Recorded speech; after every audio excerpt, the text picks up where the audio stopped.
I was not supposed to be in that room. No invitation, no chair with my name on it, no little glass of water placed politely at my seat.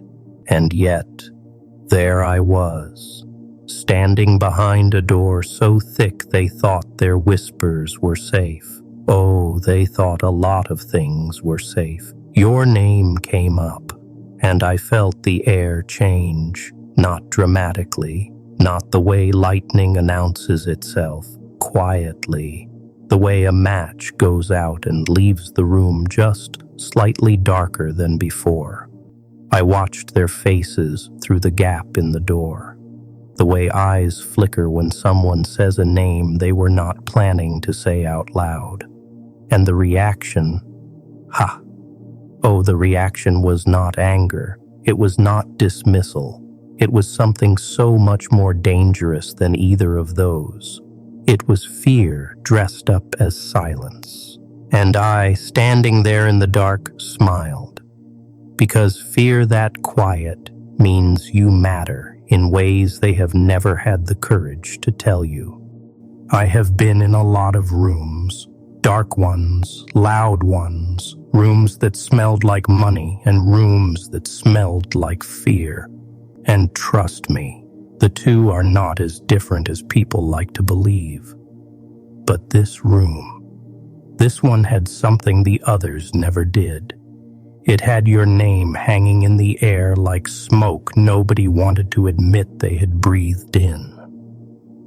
I pressed my back against the wall outside and I listened, the way only someone who has spent a lifetime being left outside knows how to listen. Every word, every pause, every nervous little cough tucked between sentences like a confession nobody had the spine to finish.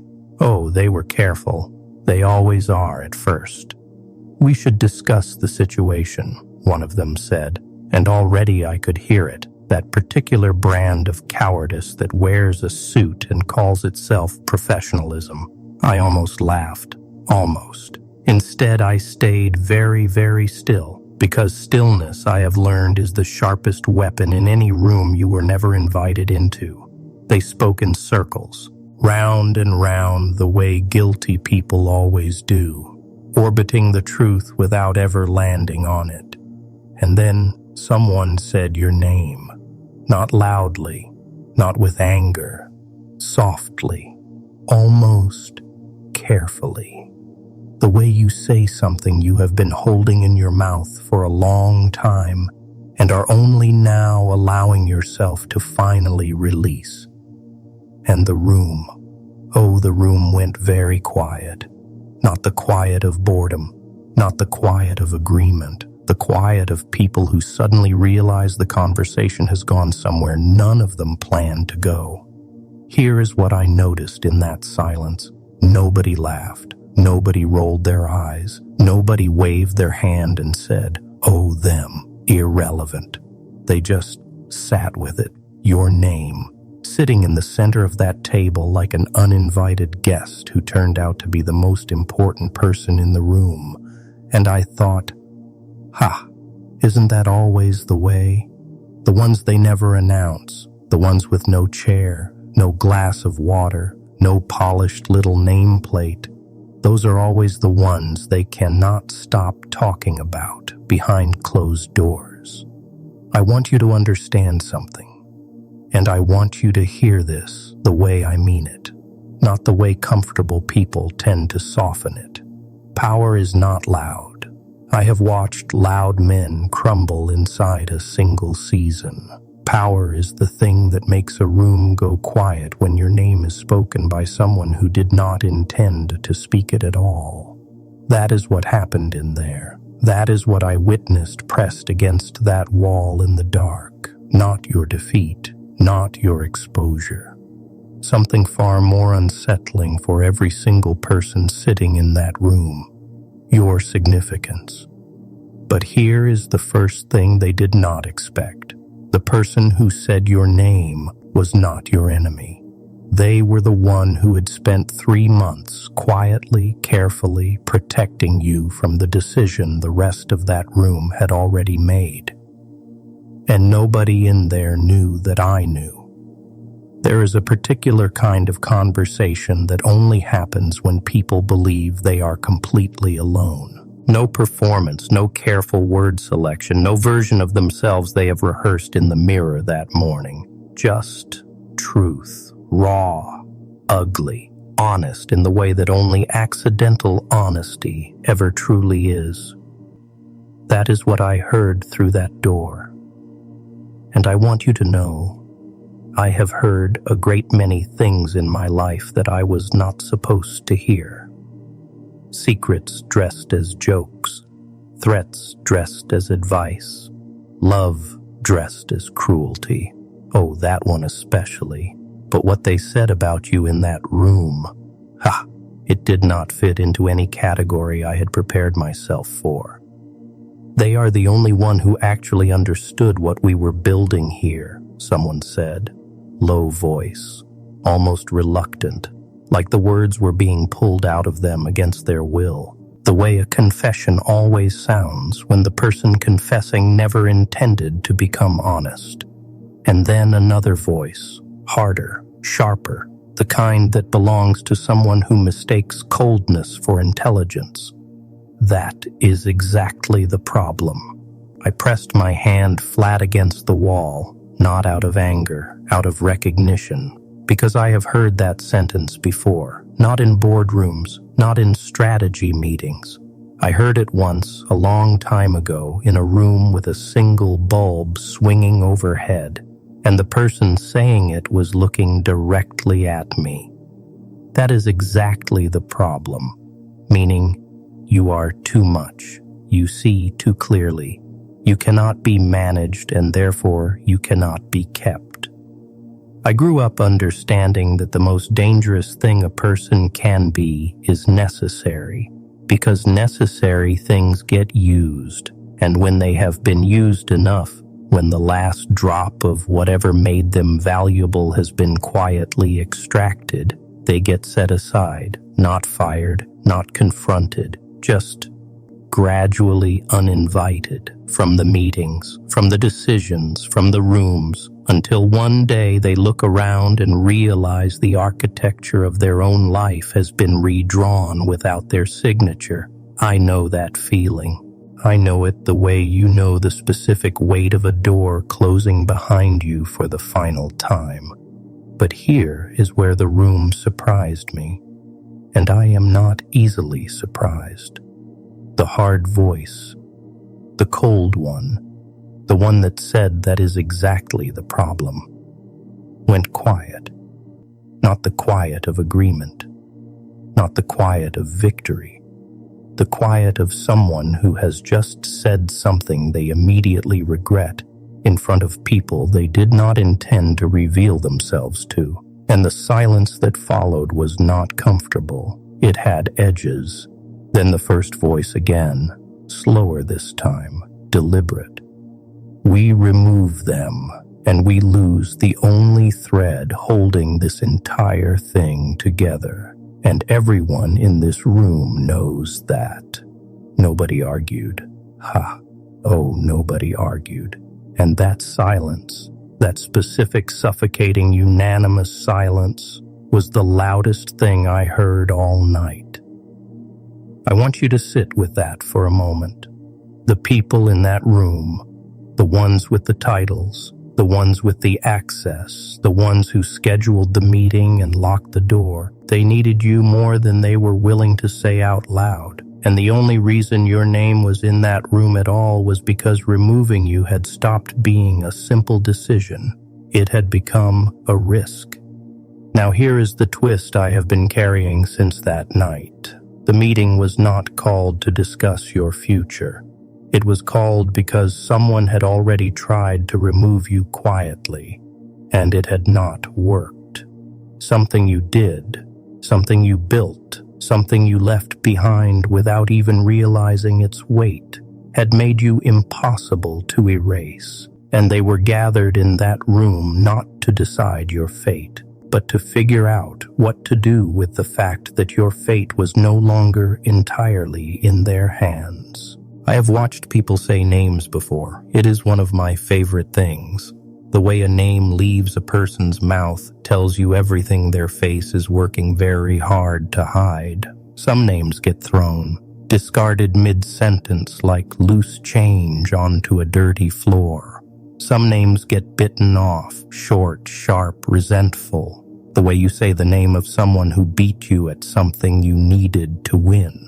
And then there are the names spoken carefully, the ones lowered into a sentence like something fragile, like something the speaker is not entirely sure they have the right to hold. That is how your name was spoken in that room. And the person who said it, oh ha, I recognized them immediately, not because I knew their face, because I knew their hesitation. They were the one sitting slightly apart from the rest of the table, not dramatically, not obviously, just 6 inches further back than everyone else.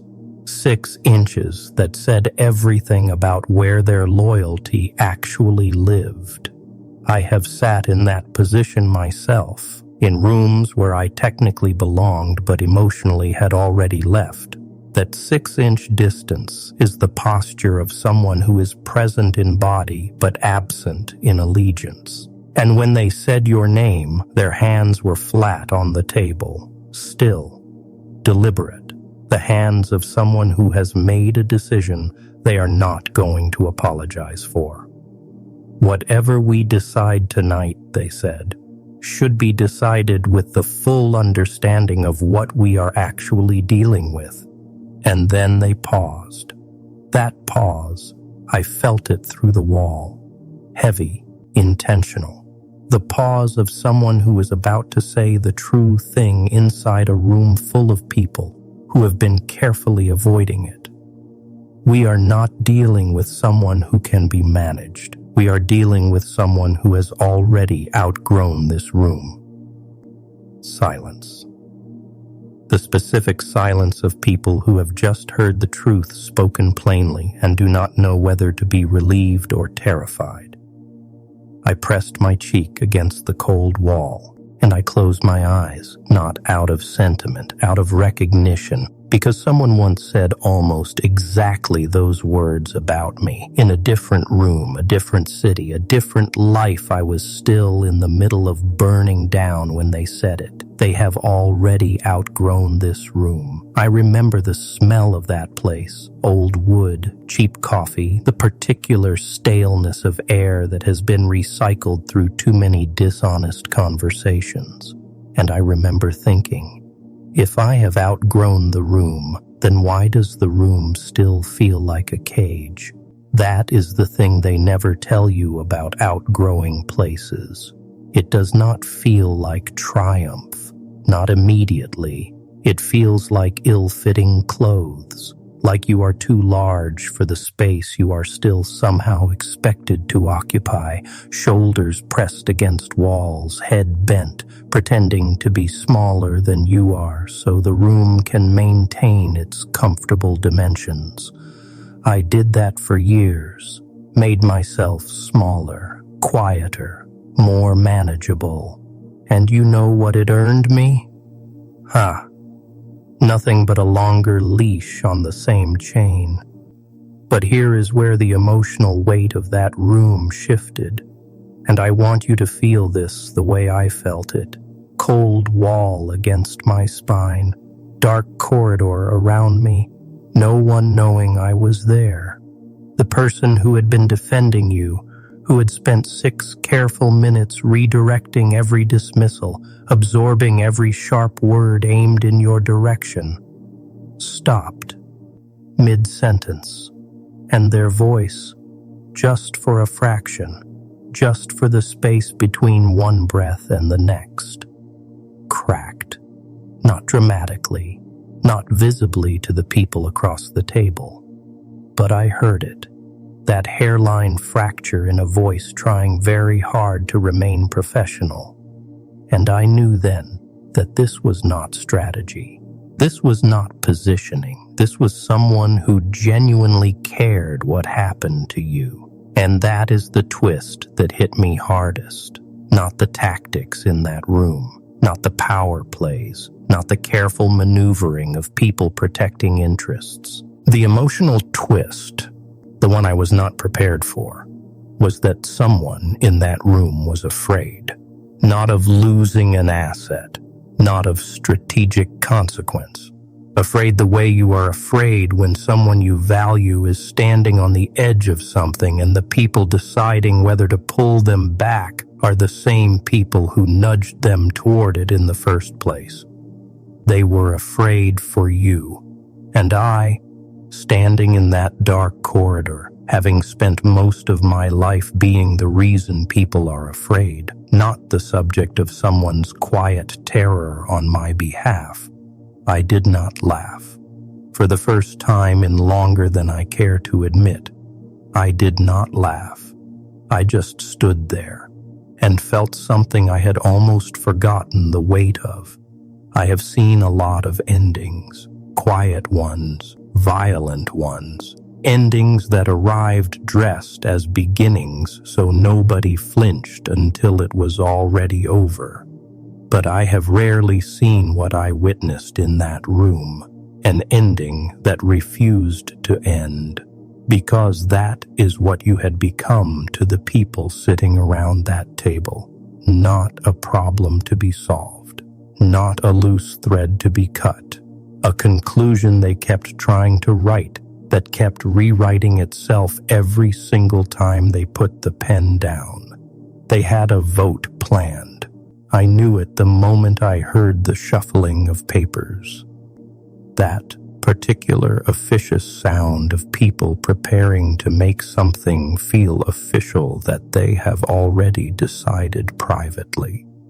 Neat little stacks, printed agendas, the performance of process wrapped around a decision that was made before anyone walked through the door. I have sat on the other side of tables like that. I know what those papers mean. They mean the outcome is already chosen. This meeting is not deliberation. This meeting is the paperwork of a burial. And yet, the vote never happened. 3 people, 3 separate moments, 3 different reasons. One said, I need more time to review. Another said nothing, simply closed their folder, quietly, finally. The way you close a door on a room you have decided you no longer want to enter. And the third, the cold voice, the hard one, the one that said, that is exactly the problem, said something I did not expect. This is not the right move, not yet, maybe not ever. The room did not react dramatically. No gasps, no arguments. Just that silence again, the one with edges, settling over the table like a sheet over something nobody is ready to look at directly. I want you to understand what that moment meant, because it is easy to hear this and think, oh, I was saved. Oh, the room decided in my favor. Oh, the danger passed. No, that is not what happened. What happened was something far more significant than being saved. You were acknowledged by people who built their entire positions on never acknowledging anyone they could not control. That acknowledgement did not come from kindness. It did not come from a sudden flowering of conscience in people who had spent years carefully pruning every inconvenient feeling they ever had. It came from something they respect far more than kindness. It came from inevitability. You had made yourself impossible to dismiss, not by demanding recognition. Oh, that never works, I have tried, but by quietly, consistently, becoming the thing the entire structure leaned against without realizing it. A wall they had built around without ever deciding to. And now, Standing in that room, papers shuffled, vote uncast. They had finally noticed the wall and realized that removing it would not free them. It would bring the ceiling down on every single one of them. I thought about walking in. I want to be honest about that. I stood in that corridor, and I genuinely considered opening the door, stepping into the light, letting every face in that room go pale with the understanding that I had heard every single word. And I thought, what would I say? Would I laugh? Probably. That impulse never fully leaves me. Would I be cruel? Perhaps. Old habits. But standing there, cheek cold from the wall, dark corridor wrapped around me like something familiar, I realized I did not need to walk in. You did not need me to walk in, because here is the ethical twist, the one that kept me standing in that dark long after the voices stopped. I could have used what I heard to protect you, walked in, exposed them, scattered their careful plans like ash in wind. And part of me, the part that has always loved the specific chaos of a room that thought it was safe suddenly realizing it was not, that part wanted to, desperately. But protection forced on someone without their knowledge is not protection. It is just control with a softer name.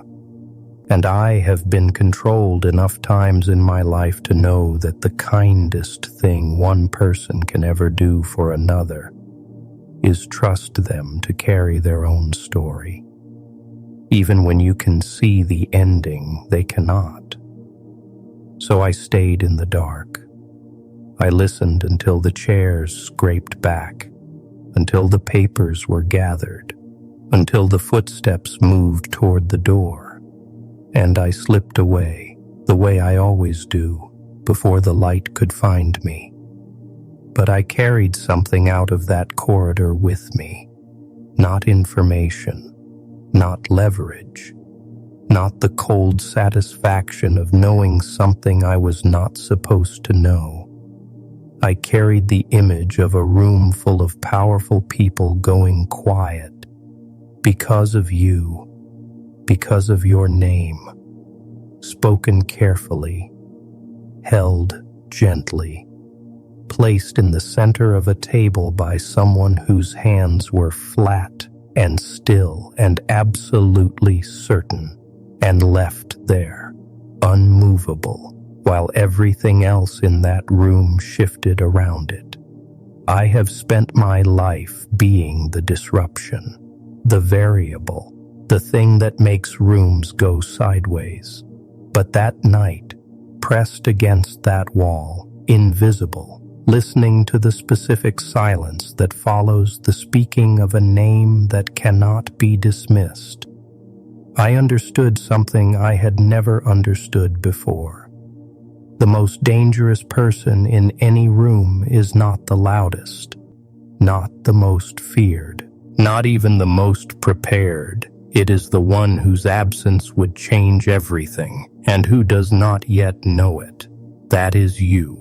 That is what they said in a room you were never supposed to hear about, in words they never intended to make this honest, with a silence that confirmed every single thing they tried to deny. You were brought up in a closed-door meeting, and the reaction was not anger, not dismissal, not strategy.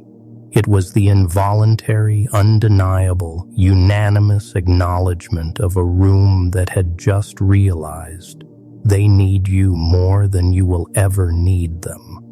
And the last voice I heard as I turned and walked away down that corridor, quiet, almost to itself, almost like it was not meant to be said out loud at all. The problem is, they do not know what they are yet. Neither did I, until the night someone left a door just barely open and I heard my own story being told by someone else's mouth.